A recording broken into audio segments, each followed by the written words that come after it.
Hello, ladies and gentlemen, I am PANCZASU, the mighty mega spammer, and I welcome you to my Sid Meier's Civilization 5 Brave New World expansion playthrough.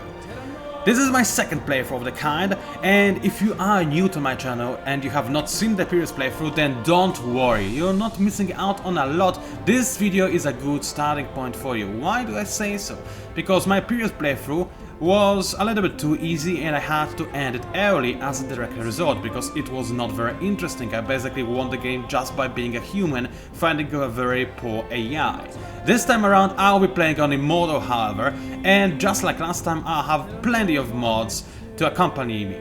Now, some of you might be thinking that you're having a strong sense of déjà vu. This is because I already made part 1 of this playthrough. I even published it. Unfortunately, I have to scrap it. I'll set it to unpublic, and this will be my new beginning. Why is that? Because previously I downloaded a mod called Resolutions Cure for Cancer or something along those lines, which is just flat out broken. It doesn't work for anybody but the guy who created it. Well, it does work for some people, but you know the drill. It didn't work for me, and when I tried recording part 2, I just gave up because there were too many bugs. I could not handle them, unfortunately. Now, however, things should go alright. So, in this playthrough I'll be using a lot of mods to spice up the gameplay, and obviously I will be playing on Immortal. My faction will be Korea, because last time I played as Poland. It's a shame I couldn't, show people how amazing it is in late game, because Poland, after it starts, it gets the ball rolling, it's incredibly powerful, and the Winged Hussar are really awesome as well. Shame I couldn't show them to you people, but it happens. However, this time around I'll be playing with Korea. I play with them most of the time when I play Civ 5. Actually, I play like 90% of the time I play with Korea. They are amazing. My favorite civilization in-game, well, maybe favorite together with Poland, because,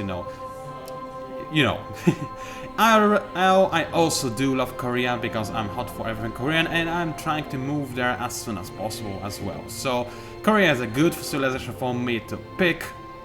As for the advanced setup that you're going to see, this is the real advanced setup mod, which allows me to tweak around every possible, setting I could think of. So let's talk a little bit about the changes I made. First of all, we are playing on small continents and standard map size, which is good enough for me, but the sea level is going to be low to enable for some more passages between continents. I think this will allow for a little bit more interesting gameplay and encourage some more early conflicts, whereas before, or rather without the setting, you would have to be forced to get, optics, and only then you would probably be able to start waging wars, and even then it would be relatively slow. I don't mind this kind of gameplay, but I thought it could be a good idea to set the sea level to low. Everything else, those two other temperature and rainfall things are at random. World age 4 billion years, and we are going to go for legendary start to make sure that we get, that everything gets rolling as fast as possible. What in terms of game? Well, we are playing on Immortal. The gameplay is obviously quick. We start in Ancient Era. All victory tabs are turned on except for time. I have to enable early cartels because otherwise the game would bug out. This is the only weakness of re-advanced setup mod. You have to enable this. Everything else pretty standard for my playthrough. I do allow policy and promotion saving. There is a new random set which will not be used too often. Raging barbarians are fun, so I enabled them, and random personalities are also on. Now, there was a very big patch to Civilization 5 recently, a huge one, which changed a bunch of things, improving the AI in several areas, so AI will now do much better against those raging barbarians, and that's pretty much the biggest change. The tourism has also been significantly buffed, but I'll talk about this later on. Now, there are 8 civilizations, I am being one of them, and I decided to give every civilization some kind of bonus to make the gameplay a little bit more interesting. Keep in mind that since we are playing in Immortal, AIs are also getting a bunch of bonuses that you cannot see over here that are still in effect. For example, they gain a bunch of free technologies and gold, and I do not even know what else. So they do have a big advantage over me. What I'm about to show you is just the things added to the things that AI already have going for them. So, let's start with me, shall we? I do start, and everybody else starts with 125 gold. Why? Because I want this playthrough to start really quickly, as in, I want to go through the Ancient Era relatively fast, because I already made one part of this video cast that I had to scrap. I'm annoyed, and now I want to, actually make sure that everything goes much faster than before. 125 gold is a lot. If you save it up, you can buy out a structure with this. It's a nice amount. Everybody gets this bonus. I start with also additional 2 technologies because I am playing as Korea. It fits not only my faction in-game but also IRL. It makes sense that Korea gets more technologies. So this will probably make me start with as many technologies as the AI starts with, I think.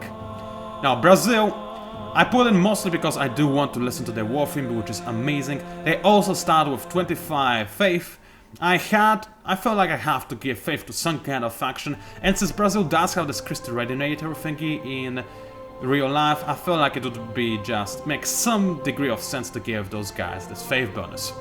The other faction, Pacateo, leading the Shoshone, they're going to start with 2 Pathfinders. Very powerful start in my honest opinion, because those Pathfinders will allow those guys to find ancient ruins really quickly. They all are leveled up already, and last but by no means least, those guys, because they are Pathfinders, they can choose what kind of bonus they want to pick from ancient ruins. So this guy can just choose to gain more population in his city if he wants to, or he can gain some more culture or faith. It's up to him, which is a very powerful start. Poland obviously starts with extra social policy points because culture, that's how it's got, with extra culture, because Poland is all about culture in this game, so that makes sense. Netherlands starts with a bunch of gold because you couldn't think of anything else that would make sense, so they're just incredibly rich early on. That's enough to buy out several structures. Ottomans, they start with a high level of triumph, very powerful start because it does allow them to discover new city-states very early on in the game. England starts with an additional worker for free. It's a little bit of an inside joke because, you know, I'm from Poland and yeah, I think it's mildly hilarious, at least for me, to give England some workers, right guys? Anyway, and then we've got Indonesia. Those guys, actually, hold on a second, England is not supposed to start with 150 gold, but with 125, there we go. And last but by no means least, Indonesia, they start with 2 warriors with some decent experience and bonus gold compared to what everybody else is getting, because I couldn't think of anything else to make their civilization stand out. They are more of mid-game kind of guys when they start expanding. Anyway, that's about it. I'm going to start my game now and I'll resume recording as soon as we load in because I don't want to bore you with the loading screen. Stay tuned for the gameplay. Alright, we are loaded in, playing as the Korean Empire led by Sejong himself. A man I have a ton of respect for developing Korean alphabet, which is my favorite alphabet of all time. Seriously guys, you should Google Korean alphabet if you have the time, because it's just so amazing, so easy to learn actually, and so intuitive and whatnot. I just love Korean. I guess I'm biased, but it is true in my honest opinion. Anyway, I guess you're more interested about the gameplay at hand. Well, Korea has the Scholars of the Jade Hole trait, which focuses this faction around science, and it means the late game I'm supposed to be the leader. I'm supposed to be shooting lasers at people who are still using tanks, basically. So that's what I'm going to try and do. As I can see, I need to make as many great percentile improvements and have as many specialists as possible to get more science. Also, I need to focus on making scientific buildings and wonders in my capital, so that then I get a tech boost, which is important. My unique units are not the best, at least half of them are not the best. I'm talking about the turtle ship. It is really nice statistically, but you have to get it in this really narrow window, technologically speaking, when it's actually not that useful because it gets replaced very quickly, and to get to it, it also costs you quite a bit of time unless you rush for it. Not the most useful unique unit in my honest opinion, but it's still quite decent.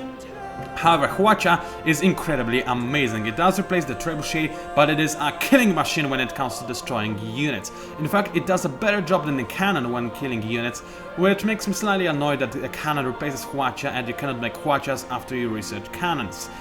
Cannons are better at destroying cities, don't get me wrong, but I would like to have some better alternative at killing units as well after getting the cannon technology. Regardless, it's a very nice unit and I'll try to use it as often as possible.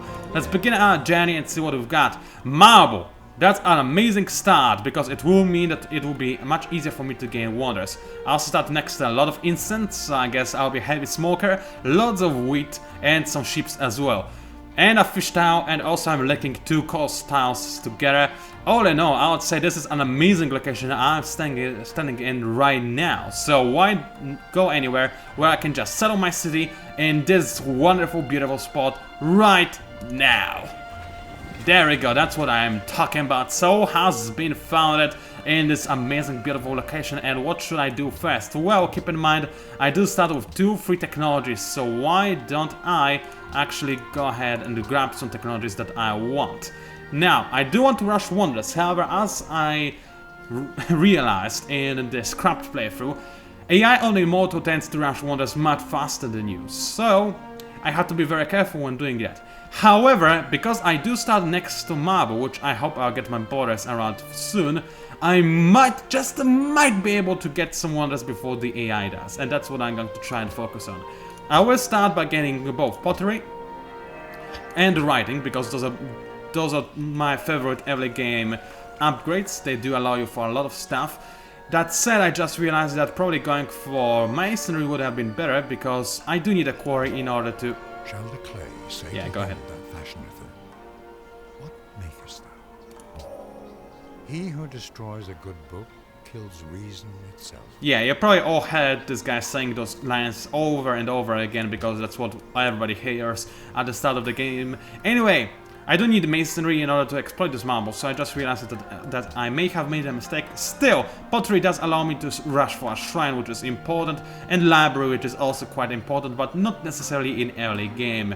Now what I will do is, as I said and promised, I will rush for masonry in order to be able to construct a quarry, and then I will probably go for something else. Animal husbandry would allow me to improve the sheep, make it a cyber sheep that will kill my enemies. No, just create a pasture over there, which will boost their food output, which is decent. Anyway, what I need to do now is, usually I go for scout, but since we are playing on an only standard map, and we do have, you know, small continents in play, I don't think there's a lot of land for me to discover, so I'm willing to ignore scouts altogether and just go for an early shrine in order to get some decent faith gain and actually have my pantheon founded before anybody else creates their own pantheon.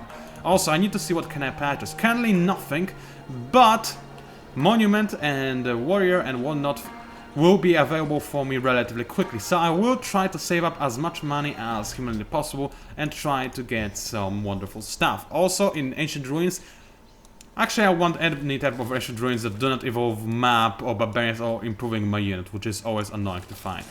Anyway, so far it looks like I'm standing on a relatively peaceful peninsula. It feels a lot like deja vu to me, although last time I tried making this playthrough, I didn't start next to any marbles, so it's already going better in my honest opinion. Anyway, let's continue scouting around with my warriors. You do need to remember that now that I have put the barbarians at Raging Barbarians option, they will be spawning like crazy, and I have to be very careful for them not to overwhelm me or not to capture my workers. Somebody founded a pantheon, god of the sea. That's most likely Brazilians, because keep in mind I did give them this bonus faith to start with, so this probably helped them a lot. Now, looks like this is going to be a very tough terrain to navigate through. There's a lot of jungle over here, and my warriors are not the best when it comes to exploring jungle. I may have to actually go for a scout after all, which is mildly annoying, but still probably necessary. Also, game is apparently very stupid. It does want to go for extra instants first, but I'll have to deal with this, I guess. Do I actually want to go for scout? It does take me some time, whereas instead I could already start working on the Grey Library. In fact, you know what? I'll do so. I could care less about culture, food, or science, or whatnot, whereas I could gain Grey Library instead. No, it's kind of stupid, isn't it? Getting Walker is nice instead. Tough choice, but I think that maybe... I'll see. I'll probably not get the Grey Library and then I'll complain. I'll think about what I can do. Keep in mind, I do have this gold, quite a bit of it, so I will be able to use it to purchase whatever I need later on, hopefully.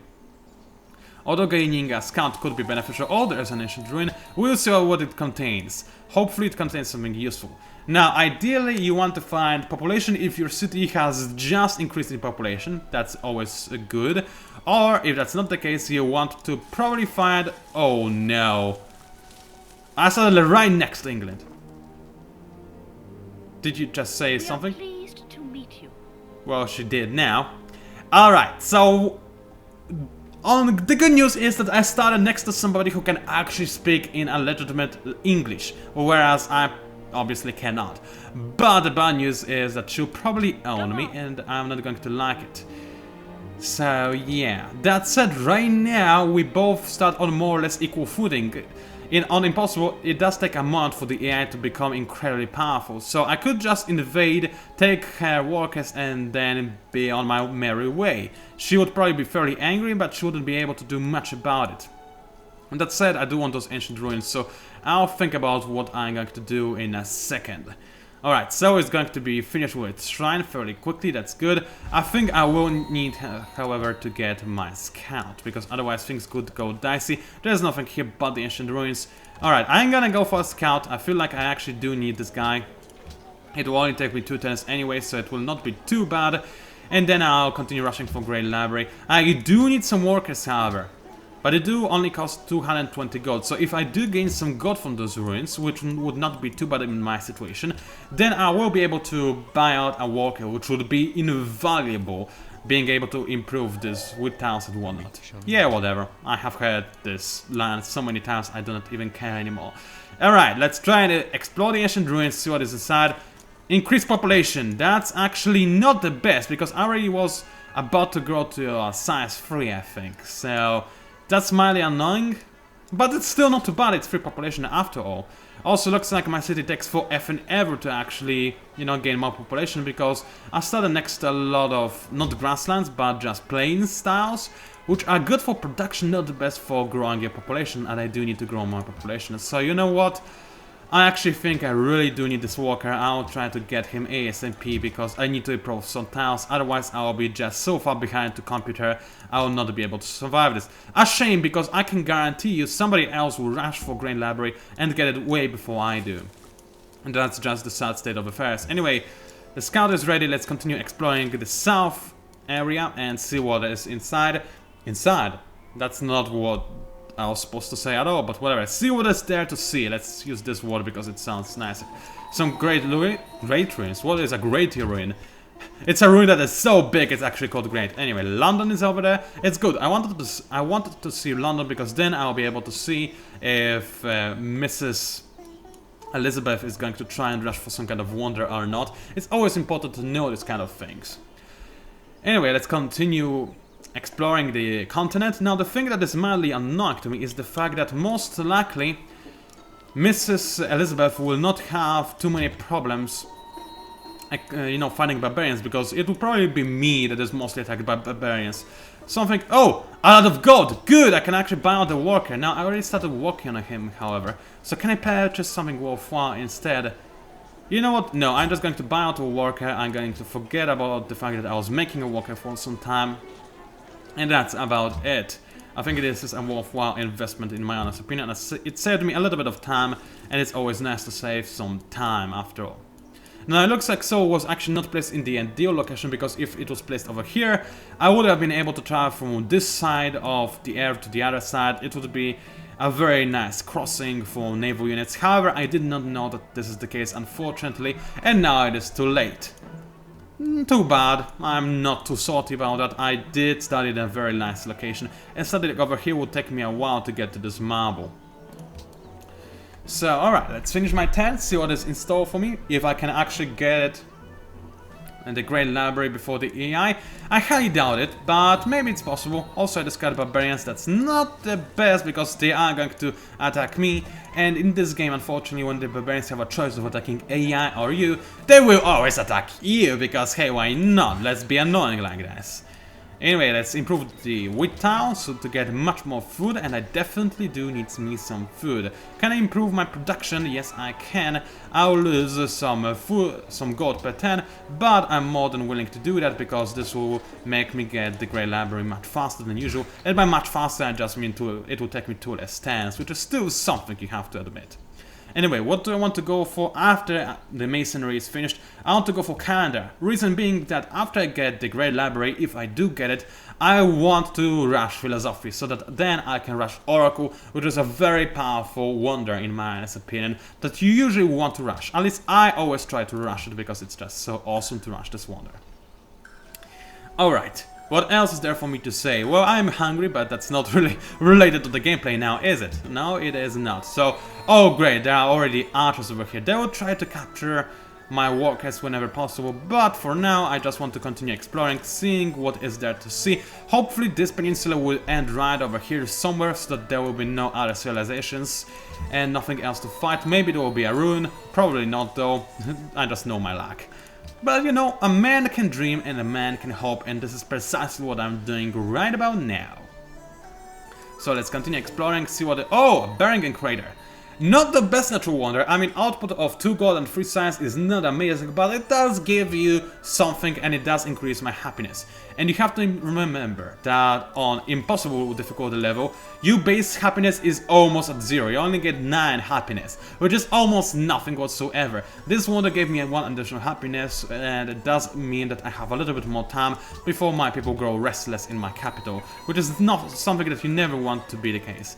Anyway, unfortunately, it looks like this peninsula does not want to end, and that soon enough I'll have to defend from those archers. Very annoying, because I'll probably have to turn my workers around to defend my workers, or I'll just have to hide my workers in my capital, which would be a waste of time. Those whose walls already rise. Yep. How happy are they? I don't know, because my walls definitely didn't rise yet. Anyway, oh, I'm about to meet a city-state. That's good. This will give me more gold, and also I discovered a nice chunk of land. This actually is probably going to be a place where I'll settle a city down, because then I'll be able to move my sea units across those 2 seas, oceans or whatever, because it does look like I'm on this kind of continent that is between the 2 oceans. Anyway, I can find a pantheon. So what do I want? There were 3 more pantheons added in this newest patch. One of them is God King, which gives you +1 to culture, faith, gold, production and science. And that's about it. It never improves, nothing else happens. As long as you have your capital, you have this bonus, which is a really nice bonus, and I'm considering going for it. However, I always like fertility rights, because they do give you a lot of food growth, which is nice. What else was added? I'm trying to remember the other added pantheons. Let me think, what else? Oh, the sun god, yeah, so whenever you have banana, citrus or wheat, then you've got more food, which is good. I actually do have some wheat, but I think that going for sun god would be a waste in my case, so I'm not gonna do just that. There are also tears of the gods, and it does mean that your gems and pearls are better. It does give you faith, which is a very nice pantheon, but I started on a continent with a lot of incense. There's even more incense to be had everywhere, so I think I'll go for something that gives me more bonuses from incense. There was a pantheon like this, wasn't there? I'm pretty sure there was. Yeah, +1 culture and faith for each one and incense. I do love fertility rights. It does give you incredible bonuses even in late game, but considering how much incense I have, I think that the goddess of the festivals is probably what I want to do. Besides, Koreans do like parties and stuff, so yeah, let's do that.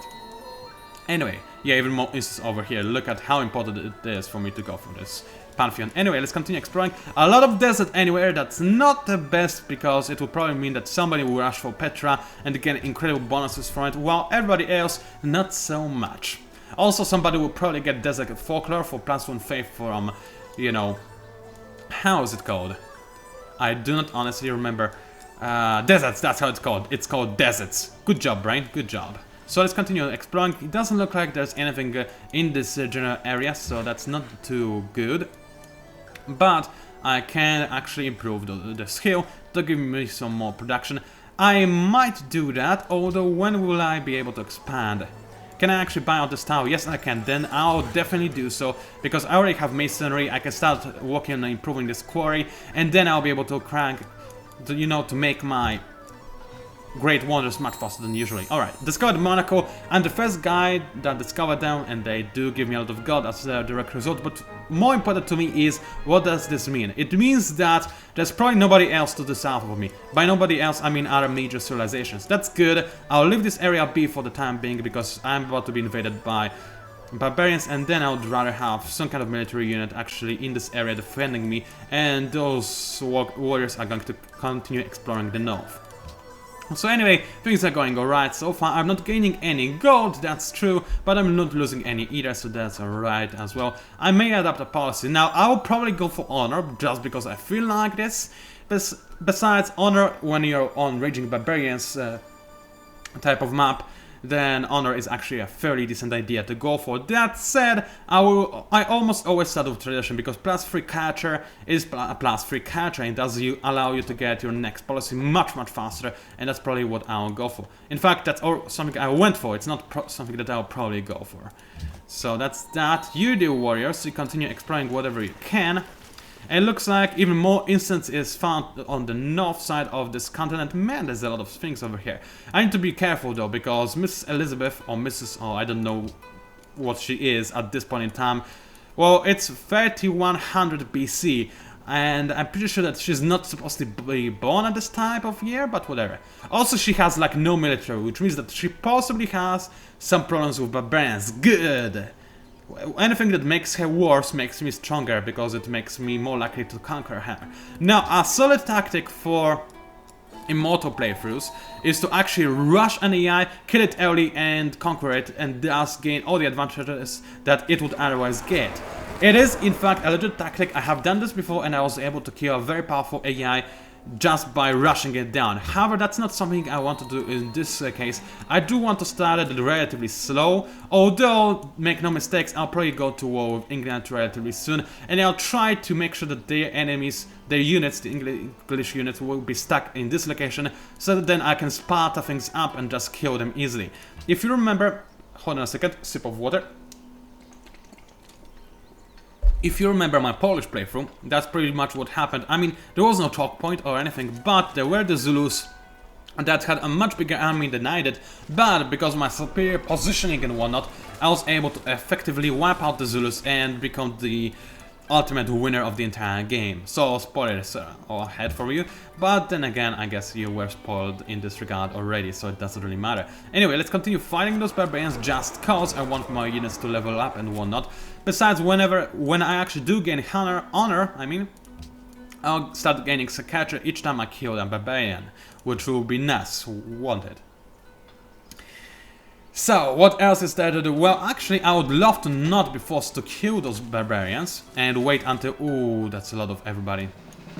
And wait until I actually have the honor policy.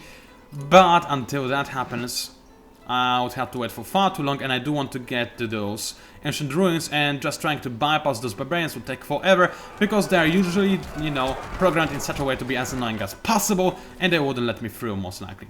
Anyway, somebody, yep, as I said, started worshipping desert folklore. That was to be expected.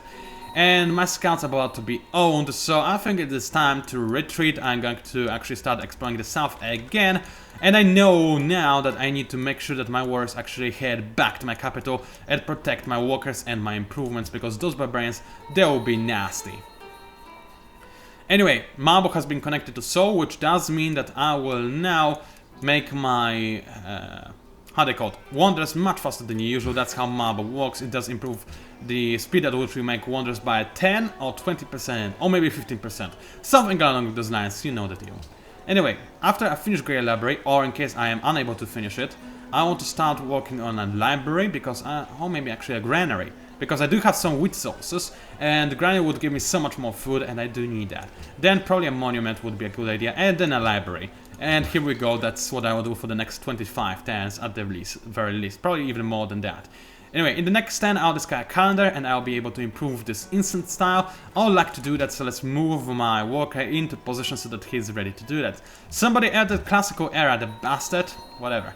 Anyway, do I want to enter the style? No, because if it's a population increase, then it will give me 4 population, whereas in the next 10 I'll get 4 population anyway. So let's wait for 110, heal up maybe. And in the next 10 I'll see what is there to see in those ancient ruins. Sounds about right in my honest opinion. Calendar is here. Teach us to number our days, so that we may apply our hearts unto wisdom. I do love this guy's voice, that's why I always listen to him. Anyway, let's see what is inside those ancient ruins now that I gained some population. And that's the worst ruin that you can possibly find! Come on, game, you trolling bastard. There is no worse ruin type than the type that just reveals to you the location of ruin encampments. I mean, barbarian encampments. Why would I possibly care about barbarian encampments location? Seriously, there's no reason why I would do that. Anything else is better. Even the effing map is better than the map of encampments. Whatever, I'll try not to complain too hard about it. What I did however get is honor, which is very important because this will give me a lot of honor, because every time I kill a barbarian, then I gain some more character, which is good because we'll be killing a lot of barbarians. We do play on a map where barbarians are spawning like crazy after all. Anyway, let's start working on animal husbandry because there's quite a few ships that I could improve. What else is there for me to rush? Well, rush, just get, I guess, is the proper word. Actually, I'm gonna go for mathematics as fast as possible, because I do like hanging goddess. It is quite hard to get it, because AI also likes going for hanging goddess, but getting them is usually a big boost, because it does provide to you a free garden, which increases your great person gain, and it also gives you a lot of extra food. I believe it's 6. Oh.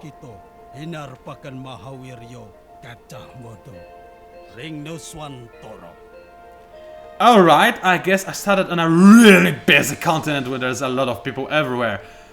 This could be a problem, I gotta be honest with you. I feel like I might be owned. Anyway, can you... Okay, those guys actually know how to write, so I can have an embassy with them.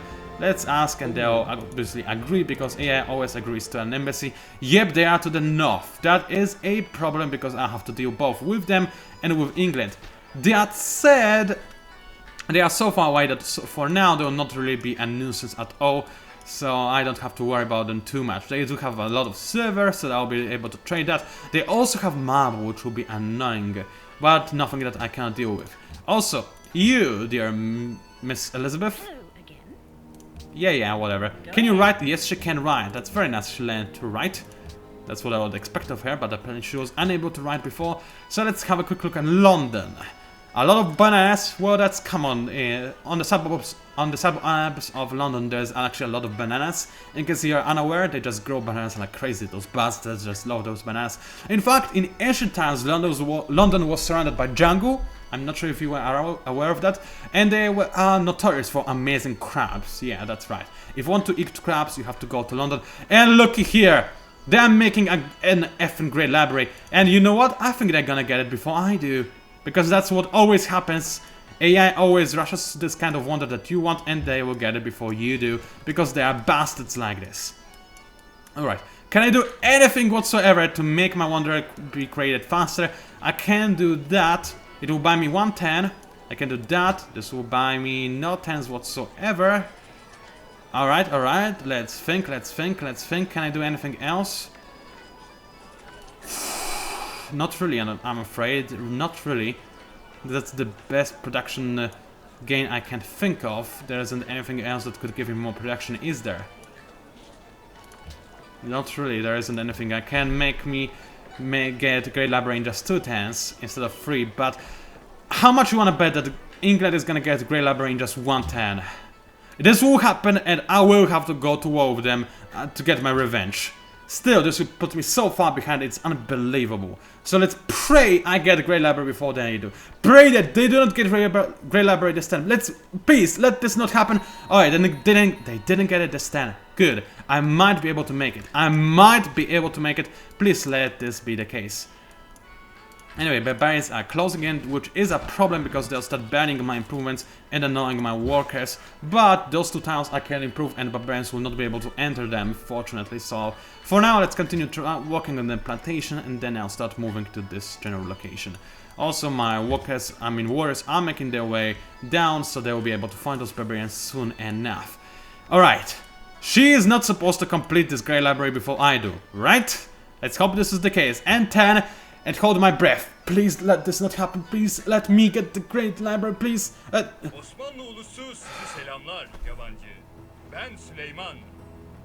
Dude, that's not the time. You have an amazing beard, an amazing turban. You are in a great, luxuriously looking room. I do love Suleiman. He's awesome. But seriously, that's not the time. Alright, let's trade embassies, because why not? But other than that, that's really not the time. Goodbye. please elaborate for me. I deserve it. I'm the rightful owner. Give it to me, please. I mean, come on. Yes! Yes! Libraries are the shrine where all the relics of the ancient saints, full of true virtue, and that without delusion or imposture, are preserved and repose. That was nerve-wracking. That's what it was. Wow. I hyperventilated a little bit, in fact. Anyway, somebody is believing in the god of the open sky. A good pantheon to go for, in my honest opinion. Alright. I'll be able to make this plantation before the barbarians invade my workers, so that's another problem. The free technology, it's obviously going to be philosophy, so that I can advance into the next era. Welcome to the classical era. And he just says, welcome to the classical era. He's got nothing more to say to me, you bastard! Whatever, I like his voice enough to excuse him, but it's still kinda annoying. He could have said something, but nope. He didn't. He definitely didn't. Anyway, I do want to rush Stonehenge, Oracle and National College. I'm not gonna do that, because obviously I wouldn't be able to do that. Stonehenge, I bet someone is already going for it and will get it before I can. So let's not even bother with that. National College, I will try to get it before I make a new city, because it's cheapest this way, and it does give you a lot of science, and I do need my science. And Oracle, which is also fairly important. And I'll probably try to rush this one instead of National College. So let's get my Granary and Monument, because I do need both of them. I do think I have a little bit of time before AI starts going for the Oracle, so it's a worthwhile investment to go for the other Essential before that happens. Alright, there's the Suleiman, and this continent is incredibly busy, holy toly. Alright, there is Istanbul. Alright, that's good to know. Holy, this will be a busy place. I can tell you already, Anyway, let's advance to the next turn. Those barbarians will try to come closer to Seoul. Not a really big problem, because I should be able to actually wipe them out just by attacking them with my city. And if that's the case, then I'll be actually able to turn my warriors around and try to take over this encampment right over here, because then I'll gain some more, character, which is something I want. And yep, it does look like all the barbarians are going to die. That's nice. I'm gonna gain 8 culture from this, which is a big amount, as you might imagine. So let's start heading back north and see if I can take over this encampment and gain some more gold and culture, because I like both of those things, I really do. Anyway, those scouts are just going to continue exploring around. And you, sir, what kind of accent was that? Wow, that was weird, even for me. Anyway, let's improve the ship tile so that I gain a little bit more food out of it. Also, you can now start going for default focus. I do want to have as much food as humanly possible, so that my city can grow a little bit faster. In fact, you know what? I think I need to work on the farm first, because the granary will give me even more food on this farm. And wheat on its own is quite productive when it comes to food, so by all means I want to improve it. Anyway, this videocast is probably relatively-ish long already, so I think it's a good time to end it. It was PANCZASU. Yeah, whatever. The PANCZASU. Wait, let's try this again. PANCZASU, the mighty mix spammer. If you somehow managed to enjoy my videocast, then please by all means like it, maybe even subscribe to my channel if you wish to see more of my work. Also, please do leave a comment, they help me immensely, and I do enjoy reading them a great deal. Thank you very much for watching, and I'll see you online.